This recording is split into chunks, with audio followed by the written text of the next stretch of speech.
Hi అండి. ఈరోజు అయితే నేనైతే జ్యూస్ అయితే చేస్తున్నా. గడ్డి దగ్గర కూర్చొని జ్యూస్ చేస్తున్నా అనుకుంటున్నారా? గోధుమ గడ్డి జ్యూస్ అయితే చేస్తున్నా అండి.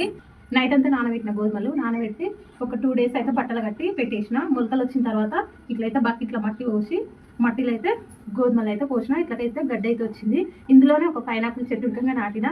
పైనాపిల్ తెచ్చుకున్నప్పుడు దానిపైన చిన్న చెట్టు లాగా వస్తుంది కదా, ఆ చెట్టు అయితే ఒక అర్ధం గ్లాసులో పెట్టేసి ఏది వచ్చి రాకుంచి ఇట్లయితే నాటిన. మంచి పైనాపిల్ చెట్టు ఉడకంగా వస్తుంది. గోధుమ గడ్డ వేసిన, ఇందులోనే పైనాపిల్ చెట్టు ఉడకంగా నాటిన. 4 times కట్ చేయబట్టి ఇంకా పెరుగుతూనే ఉంది. మంచిగా కట్ చేస్తున్నా, మంచిగా జ్యూస్ చేసుకొని తాగుతున్నాం. పైనాపిల్ చెట్టు అయితే మంచిగా పెరుగుతుందండి. మంచిగా కొత్త చీకులు 2 వచ్చినాయి. చూడాలి పైనాపిల్ కాస్తుందా కాయదని. మీకు ఇంకొక చెట్టు ఉడకంగా చూపించాలి. ఆలుగడ్డ చెట్టు, చిన్న చిన్న ఆలుగడ్డలు ఉడకంగా వచ్చినాయండి మంచిగా. ఈ చెట్టు మొత్తం ఆడబట్టిన తర్వాత పీకాలంట. ఆలుగడ్డలు కొంచెం పెద్దగా అవుతాయి. ఆలుగడ్డలు మొలకలు వచ్చినప్పుడు పడేయకుండా ఇట్లా నాటినాం అనుకో మంచిగా కొత్త ఆలుగడ్డలు ఉడకంగా వస్తాయి. చెట్టు ఉడకంగా నేను ఫస్ట్ టైం చూడడం ఎంత మంచిగా అవుతుందో. గుబ్బిగా పొడుగుగా పోతూనే ఉంది. గోధుమగడ్డ అయితే నీట్గా కడిపెట్టినండి. ఇప్పుడైతే కట్ చేసి మిక్సీలో అయితే వేస్తున్నాం. గోధుమగడ్డ అయితే ఇట్లా చిన్న చిన్న ముక్కలుగా అయితే కట్ చేసుకున్నాండి. ఇప్పుడైతే మిక్సీ పడుతున్నా.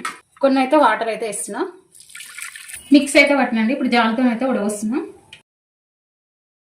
ఫైనల్గా అయితే గోధుమగడ్డి జ్యూస్ అయితే రెడీ అయిందండి. ఎన్నిసార్లు మిక్సీ పట్టినా కానీ ఇందులో ఉన్న జ్యూస్ అయితే ఎల్లొస్తుంది, కానీ ఈ గడ్డ అయితే మెత్తగా మెదగదు. ఇలాగే ఉంటుంది. టేస్ట్గా మంచిగా అనిపిస్తుంది. ఆరోగ్యానికి చాలా మంచిది బరిగట్టిన ఇట్లా తీసుకుంటే. మేమైతే గడ్డి పెరిగినప్పుడల్లా ఇట్లా జ్యూస్ పట్టుకుని అయితే తాగుతున్నాం. ఫ్రెండ్స్, ఈ వీడియో నచ్చితే లైక్ చేయండి, షేర్ చేయండి. మన ఛానల్ కొత్త విషయాలు అయితే సబ్స్క్రైబ్ చేసుకోండి. బాయ్ అండి.